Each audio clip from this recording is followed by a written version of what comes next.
Hello friends, this is Varsha. Welcome back to Varsha's academy. यूपीट्रिपल पैट के माध्यम से होने वाली प्रवर्तन कांस्टेबल की परीक्षा आपकी 11 मई को है और इसकी मुख्य परीक्षा की जो फीस है वो डिपॉजिट होने के लिए लिंक जो वेबसाइट है वो ऑन कर दी गई है, तो आप लोग अपनी फ़ीस ज़रूर डिपॉजिट कर लीजिएगा। तो इसमें जो पार्ट 1 है उसका सार्वजनिक परिवहन एवं संबंधित आवश्यक जानकारी के आपके 150 प्लस क्वेश्चंस करा दिए गए हैं। अब पार्ट 2 के क्वेश्चंस आपको कराए जा रहे हैं जो कि पर्यावरण के अनुकूल आधुनिक सड़क परिवहन के साधन हैं। ठीक है, इससे आपके जो 52 क्वेश्चंस हैं वो करा दिए गए हैं। तो आगे के क्वेश्चंस हैं उनको हम देख लेते हैं। देखिए कौन से क्वेश्चंस हैं आपके। तो ये 63 क्वेश्चन है। देखिए, हमारे देश के शहरों में वायु गुणवत्ता सूचकांक के मूल्य की गणना में सामान्यतः निम्नलिखित में से किस वायुमंडलीय गैस को ध्यान में रखा जाता है। तो किसको ध्यान में रखा जाता है, देखिए आपका कार्बन मोनोऑक्साइड को, नाइट्रोजन ऑक्साइड को एंड सल्फर डाइऑक्साइड को। इसका राइट ऑप्शन यहाँ पर हो जाएगा बी। ठीक है, 64 क्वेश्चन देख लेते हैं। केंद्र सरकार ने किस वर्ष तक राष्ट्रीय स्वच्छ वायु कार्यक्रम NCAP के तहत आने वाले शहरों में कणों की सांद्रता 40% की कमी का नया लक्ष्य निर्धारित किया है। तो ये वर्ष 2026 तक। ठीक है, याद रखिएगा। IIT कानपुर की रिपोर्ट के मुताबिक दिल्ली में कुल प्रदूषण में गाड़ियों से निकलने वाले धुएं की हिस्सेदारी कितनी प्रतिशत है, तो 36%। आपको बताया था ना कि दिल्ली जो है विश्व में सर्वाधिक पॉल्यूटेड की संख्या में नंबर 2 पर है, राजधानी में। ठीक है, नेक्स्ट है क्वेश्चन नंबर 66। उत्तर प्रदेश की इलेक्ट्रिक व्हीकल पॉलिसी 2018 के मुताबिक कब तक उत्तर प्रदेश में 1000 इलेक्ट्रिक बसों का लक्ष्य रखा गया है, 2030 तक। उत्तर प्रदेश में कितने शहरों को 100% इलेक्ट्रिक करने का लक्ष्य रखा गया है, तो यहाँ पर 4 शहर कौन कौन से हैं, लखनऊ, कानपुर, वाराणसी और गाजियाबाद में auto rickshaw, school bus, van और कैब को 100% इलेक्ट्रिक करने का लक्ष्य रखा गया है। याद रखिएगा, इन शहरों के नाम ज़रूर याद रखिएगा, ऑप्शंस में आपसे पूछे जा सकते हैं। 68 क्वेश्चन नंबर देख लीजिए। वायु रोकथाम और प्रदूषण नियंत्रण अधिनियम कब लागू किया गया है, तो वर्ष 1980 को। ठीक है, किस अधिनियम के तहत केंद्रीय प्रदूषण नियंत्रण बोर्ड CPCB की स्थापना हुई है, तो ये वायु रोकथाम और प्रदूषण नियंत्रण बोर्ड के माध्यम से। ठीक है, प्रदूषक, अब ये मैचिंग है एक, उसको देख लेते हैं। देखिए, प्रदूषक दिया है और मानव स्वास्थ्य पर उनका प्रभाव किससे पड़ेगा। तो देखिए, जो कार्बन मोनोऑक्साइड है उससे अभी हमने जस्ट पढ़ा था, हृदय वाहिका प्रणाली को प्रभावित करता है, तो ये राइट है यहाँ पर। हाइड्रोजन, कैंसर होने की संभावना, ये भी राइट है। शीशा, ये गलत है यहाँ पर। नाइट्रोजन डाइऑक्साइड, ये संक्रामक रोग, ये भी सही है। तो शीशा वाला जो गलत है इसका राइट यहाँ पर ये देख लीजिए, ये यकृत या वृक्क की को कमज़ोर करता है। शीशा क्या करता है, ठीक है, याद रखिएगा। 71 देखिए, भारत में वायु प्रदूषण का प्राथमिक स्रोत क्या है, तो परिवहन है। सबसे ज़्यादा जो प्रदूषण होता है वो गाड़ियों से ही होता है। ठीक है, नेक्स्ट है 72। भारत सरकार द्वारा राष्ट्रीय वाहन ईंधन नीति कब तक घोषित की गई, तो ये की गई है 2003 तक। ठीक है, याद रखिएगा। नेक्स्ट है 73। भारत में यूरो 1 मानक संपूर्ण देश में कब लागू हुआ था, तो ये लागू हुआ था वर्ष 2000 में।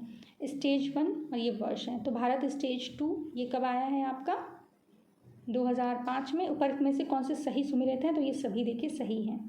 देख लीजिए, इसका स्क्रीनशॉट ले सकते हैं। PDF के लिए आपको बोला है कि अगर चाहिए है तो कमेंट करिएगा।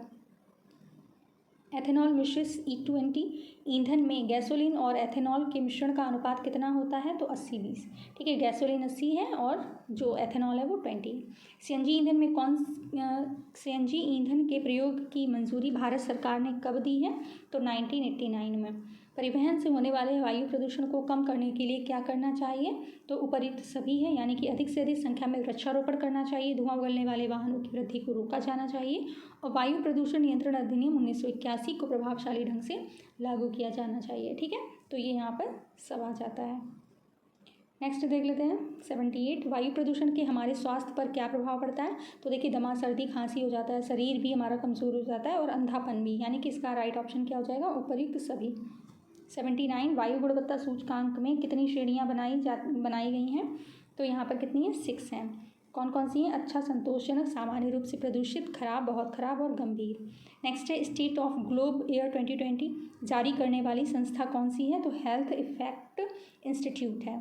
ठीक है, 81 है। वायु प्रदूषणों में किस गैस का 50% योगदान है, तो कार्बन मोनोऑक्साइड का। ये हम पहले भी पढ़ चुके हैं। इसको दमघोटू गैस भी कहा जाता है, प्रश्न बन सकता है, दमघोटू गैस किसको कहा जाता है। प्राथमिक प्रदूषक गैस कौन सी है, तो देखिए प्राथमिक में आपका कार्बन डाइऑक्साइड, कार्बन मोनोऑक्साइड और सल्फर डाइऑक्साइड सभी आ जाती हैं, तो इसका राइट ऑप्शन यहाँ पर क्या हो जाएगा, उपयुक्त सभी। ठीक है, द्वितीय प्रदूषण गैस कौन सी है, तो देखिए सल्फ्यूरिक एसिड, नाइट्रिक अम्ल, परऑक्सी एसिटिक एनाइट्रेट, ये आपकी सभी जो हैं वो द्वितीयक प्रदूषण की श्रेणी में आती हैं। ठीक है, याद रखिएगा इनको। नेक्स्ट आपका 84 है, निम्नलिखित में से कौन एक वायु प्रदूषण की रोकथाम की एक यंत्रीय विधि नहीं है। तो यहाँ पर देखिए नदी नहीं है पूछा है, तो साइक्लोन डिवाइडर जो है वो नहीं है। और कौन कौन सी हैं वो देख लेते हैं, bag filter, cyclone collector, cyclone separator, ये तीनों ही विधियाँ हैं। ठीक है, सिगरेट के धुएं में मुख्य प्रदूषक कौन सा होता है? सिगरेट के धुएं में मुख्य प्रदूषक कार्बन मोनोऑक्साइड व बेंजीन होता है। ठीक है, क्या होता है? कार्बन मोनोऑक्साइड व बेंजीन। सामान्य स्थितियों में वातावरण में प्रदूषण उत्पन्न करने वाली गैस कौन सी है? कार्बन मोनोऑक्साइड है। नेक्स्ट है कोयला, पेट्रोल, डीजल आदि का दहन मूल स्रोत कौन सा है? तो वायु प्रदूषण का है। वाहनों में पेट्रोल के जलने से निम्न धातु वायु को प्रदूषित करता है, तो लेड है। ठीक है, वाहनों में पेट्रोल के जलने से लेड धातु वायु को प्रदूषित करता है। निम्नलिखित में से कौन सा एक वायु प्रदूषित गैस और जीवाश्म ईंधन के जलन स्वरूप उत्पन्न होती है? तो ये है सल्फर डाइऑक्साइड। ठीक है, ये एक ऐसी गैस है जो जीवाश्म ईंधन के जलने पर उत्पन्न होती है। इसी के कारण क्या होता है? एसिड रेन होती है। सल्फर डाइऑक्साइड के कारण ही जो तेजाबी वर्षा होती है, एसिड रेन होती है, वो सल्फर डाइऑक्साइड के कारण होती है। ये प्रश्न भी आता है। तो किस वर्ष वायु कानून में संशोधन करके ध्वनि प्रदूषण को भी नागरिकवाद दायर कानून में अंतर्गत लाया गया है? तो ये आया है 1987 को। ठीक है, 91 है, किस अंतर्राष्ट्रीय प्रयास के कारण भारतीय संविधान में संशोधन किया गया है और पर्यावरण के संरक्षण को एक महत्वपूर्ण स्थान दिया गया है? तो स्टॉकहोम सम्मेलन। याद रखिएगा, स्टॉकहोम सम्मेलन 1972 में हुआ। इसमें संयुक्त राष्ट्र की मानवीय पर्यावरण से संबंधित अधिवेशन के पश्चात भारतीय संविधान में संशोधन किया गया और उसमें पर्यावरण के संरक्षण को एक महत्वपूर्ण स्थान दिया गया। किस कानून के द्वारा केंद्र सरकार को पर्यावरण के स्तर से बचाव, नियंत्रण और प्रदूषण को कम करने की दिशा में कदम उठाने का पूर्ण अधिकार प्राप्त हुआ है? तो पर्यावरण बचाव अधिनियम 1986। ठीक है, याद रखिए। नेक्स्ट है वायु प्रदूषण बचाव का नियंत्रण अधिनियम 1981 में सत्य कथन है। तो उपयुक्त सभी कौन कौन से हैं देख लेते हैं। पर्यावरण समस्याओं के लिए समग्रित रवैया अपनाने के लिए वायु अधिनियम व जल अधिनियम के अधीन स्थापित किए गए केंद्रीय और राजकीय बोर्डों के अधिकारों पर विस्तृत किया गया है। राज्यों के लिए वायु प्रदूषण बोर्डों की स्थापना को अनिवार्य कर दिया गया है। राज्यों को ये अधिकार दिया गया कि वे उद्योगों व वाहनों के लिए प्रदूषित वायु को मापदंड सामने लाएं। ठीक है, तो ये आपका हो गया। 94 क्वेश्चन देख लेते हैं कि निम्नलिखित कथनों पर विचार कीजिए। भारतीय स्टेज मानक के अनुसार डीजल और पेट्रोल के गंधक भी नियंत्रित कर क्रमशः 350 और 150 पार्ट्स प्रति मिलियन करना चाहिए। भारत में वायु प्रदूषण विरोध एवं नियंत्रण अधिनियम 1981 में लागू हुआ। ठीक है, तो दूसरा और पहला इन सभी को आपको देखना है। तो इसमें आपका ए और दो, पहला और दूसरा जो है वो दोनों ही क्या है? सही हैं। ठीक है, 95 है जैव ईंधन। 95 देख लेते हैं, सॉरी। जैव ईंधन पर राष्ट्रीय नीति 2018 के अनुसार निम्नलिखित में से कौन से मूलभूत जैव ईंधनों में शामिल हैं? तो यहाँ पर देखिए जैव डीजल और जैव CNG। ठीक है, ये दोनों ही जो हैं वो शामिल हैं। 96 से पर्यावरण बचाव अधिनियम कब पारित हुआ है? तो ये पर्यावरण बचाव कानून सन 1986 में पारित हुआ है। 97 देख लेते हैं। भारतीय संविधान के किस अनुच्छेद में प्राकृतिक पर्यावरण का संरक्षण एवं सुधार भारत के प्रत्येक नागरिक का कर्तव्य बताया गया है? तो अनुच्छेद 51A। ठीक है, इसमें क्या है? प्राकृतिक पर्यावरण का संरक्षण एवं सुधार भारत के प्रत्येक नागरिक का कर्तव्य बताया है। 98 है, किस घटना ने भारत में बहुत से पर्यावरणीय कानून बनाने की प्रेरणा प्रदान की है? तो ये भोपाल त्रासदी। ठीक है, ये कब हुई थी? सन 1986 में पर्यावरणीय बचाव अधिनियम पारित किया गया भोपाल त्रासदी के बाद में। ठीक है, स्मॉग क्या होता है? तो ये हमारा क्या होता है? एक प्रकार का बाहरी प्रदूषण, धुआं, कोहरा, सभी। स्मॉग मतलब सभी, ये धुआं और कोहरा। ठीक है, रासायनिक प्रदूषित कणों के सम्मिश्रण के लिए किया जाता है स्मॉग का यूज़, वर्ड का यूज़। ठीक है, 100 ध्वनि नियंत्रण कानून कब पारित किया गया? तो ये वर्ष 2000 में। 101 देख लीजिए, मोटरसाइकिल, इसमें ध्वनि मतलब कितने dB, इसकी जो ध्वनि है वो कितने डेसिबल है ये आपको बताना है। तो मोटरसाइकिल की 88 है। डीजल ट्रक की कितनी है? 100 भी है, 100 dB। जेट विमान की कितनी है? 130। सामान्य बातचीत के लिए 60 dB। ठीक है, तो ये बहुत इंपॉर्टेंट है, ध्वनि याद रखिएगा। नेक्स्ट है 102। जाड़े की ऋतु में दिल्ली में वायु प्रदूषण उच्च स्तर का रहता है। मोटर गाड़ियों में दहन प्रक्रिया जाड़े में बढ़ जाती है। तो ये देखिए ए सही है, आर गलत है। ठीक है। जाड़े की ऋतु में दिल्ली में वायु प्रदूषण उच्च स्तर का रहता है। कारण यह है कि ठंडी वायु भारी होती है, जिसके कारण ऊपर उठ नहीं पाती तथा धरातल में कुछ ऊंचाई तक धूल गैस आदि की एक परत बन जाती है। 103 है राष्ट्रीय स्वच्छ वायु कार्यक्रम केंद्र सरकार द्वारा किस वर्ष प्रारंभ किया गया? तो ये किया गया है 2019 में। ठीक है, नेक्स्ट बढ़ते हैं। मेट्रोपॉलिटन शहरों में निम्नलिखित में से कौन सा मुख्य वायु प्रदूषक है? तो देखिए, मेट्रोपॉलिटन मतलब जहाँ पर जो आपकी जो मेट्रो सिटीज़ होती हैं ना, उनके बारे में बात हो रही है। तो देखिए यहाँ पर O3, CO एवं SO2, CO2 एवं NO2 ये सारी गैसेस होती हैं। ठीक है, मेट्रोपॉलिटन शहरों में गाड़ियों में निकलने वाले धुएं में carbon dioxide, nitrogen dioxide, carbon monoxide, sulphur dioxide, सीसा, ओजोन आदि मुख्य प्रदूषक हैं। निम्नलिखित में से कौन सा एक वायु प्रदूषण के जैविक सूचक का कार्य करता है? तो ये लाइकेन करता है। ठीक है, इंपॉर्टेंट है, ये वाला याद रखिएगा। लाइकेन वायु प्रदूषण के जैविक सूचक का कार्य करता है क्योंकि ये बड़े संवेदनशील होते हैं। अब ये 106 देख लेते हैं। ध्वनि का मात्रक डेसिबल होता है, याद रखिएगा। ध्वनि को हम डेसिबल से मापते हैं। प्रश्न यहाँ पे बन सकता है ये। तो 120 से अधिक अगर है तो ये अत्यधिक कष्टपूर्ण ध्वनि है, सही है। 100 से 120 कष्टपूर्ण ध्वनि है, सही है। 30 से 50 शांत ध्वनि है, सही है। 50 से 30 अत्यधिक शांत ध्वनि है, ये भी सही है। तो ये सारे ही क्या है? सत्य हो गए। नेक्स्ट है 107। WHO ने सुरक्षा की दृष्टि से कितने ध्वनि को मानक ध्वनि स्वीकृत किया है? तो ये 55 से 45। ठीक है, 55 से 45 की जो डेसिबल की ध्वनि है वो मानक ध्वनि में आई है। 108। मनुष्य के कान कितनी हर्ट्ज तक सुनने की क्षमता रखते हैं? तो ये 25 हर्ट्ज से 20,000 हर्ट्ज तक। मनुष्य के कान 25 से 20। 109। पर्यावरण और वन मंत्रालय कब अस्तित्व में आया? तो ये आया है 1985 में। पर्यावरण और वन मंत्रालय 1985 में बना।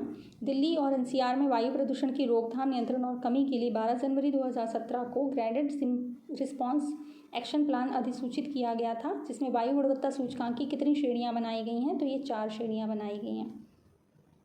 नेक्स्ट है 111। केंद्र सरकार द्वारा वायु गुणवत्ता सूचकांक में बांटे गए 4 श्रेणियों के अंतर्गत कौन सी श्रेणी नहीं है? तो ये सभी श्रेणियाँ। ठीक है, दिल्ली और NCR में वायु प्रदूषण की रोकथाम, नियंत्रण और कमी के लिए 12 जनवरी 2017 को ग्रेडेड रिस्पॉन्स एक्शन प्लान के अंतर्गत निम्नलिखित 4 श्रेणियां बांटी गई, जो कौन कौन सी हैं? मध्यम से खराब, बहुत खराब, गंभीर और गंभीर प्लस या आपातकालीन श्रेणियों के लिए वर्गीकृत किया गया। 112 देख लेते हैं। समीर ऐप किससे संबंधित है? तो वायु प्रदूषण और वायु गुणवत्ता दोनों से संबंधित है। 113 देखो। वायु प्रदूषण को नियंत्रित करने के लिए भारत सरकार द्वारा उठाए गए कदमों में कौन सा शामिल है? तो सभी हैं, जैसे CNG LPG जैसे स्वच्छ वैकल्पिक ईंधन की शुरुआत, मेट्रो सहित सार्वजनिक परिवहन नेटवर्क को बढ़ावा देना, कार्बन मोनोऑक्साइड और हाइड्रोकार्बन का परीक्षण करने वाले अवधि चलित वाहनों का अनिवार्य PSU प्रमाणन।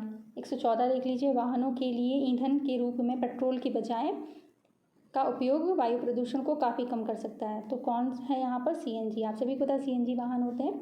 115 परिवहन वाहनों के लिए ईंधन के रूप में पेट्रोल की तुलना में CNG को प्राथमिकता दी जाती है। क्यों? क्योंकि ये कम प्रदूषणकारी है। ठीक है, नेक्स्ट है राष्ट्रीय ग्रीन हाइड्रोजन मिशन के कैबिनेट ने कब मंजूरी दी है? तो जनवरी 2023 में। 117 देख लेते हैं। राष्ट्रीय ग्रीन हाइड्रोजन मिशन के तहत वर्ष 2030 तक कितने million metric ton green hydrogen की उत्पादन की आवश्यकता होगी? तो 5 मिलियन मैट्रिक टन। ठीक है, 2030 तक की बात हो रही है। नेक्स्ट है आपका ग्रेट ग्रीन वॉल प्रोजेक्ट क्या है? तो ये है आपका 11 देशों की साइना सीमा। ठीक है, 11 देशों की साइना सीमा। ये इस प्रोजेक्ट के माध्यम से पश्चिम से पूर्व की ओर अफ्रीकी महाद्वीप के 8000 किलोमीटर लंबे और 15 किलोमीटर चौड़े क्षेत्र में पेड़ पौधे के साथ साथ वनस्पति और घास उगाई जाती है। तो इसका मतलब समझ गए ना, ग्रेट ग्रीन वॉल का मतलब क्या है। 119। घर में हवा को साफ करने के लिए कौन से पौधा लगाना चाहिए? तो आपको areca palm, golden pothos, money plant, ये सभी पौधे लगाने चाहिए, जैसे गुलदाउदी वगैरह हो गया। ठीक है, अब 120 देख लेते हैं। इनमें से कौन सुमेलित नहीं है, आपको बताना है। तो देखिए, इसका 0 से 50 का मतलब अच्छा है, सही है। 51 से 100 संतोषजनक, 301 से 400 थोड़ा प्रदूषित और 401 से 500 गंभीर की श्रेणी में आता है। 121 पर्यावरण संरक्षण अधिनियम कब पारित किया गया? तो ये 1986 को।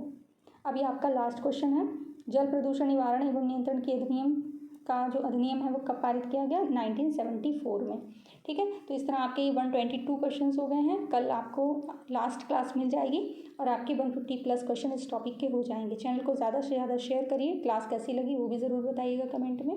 Thank you so much for watching.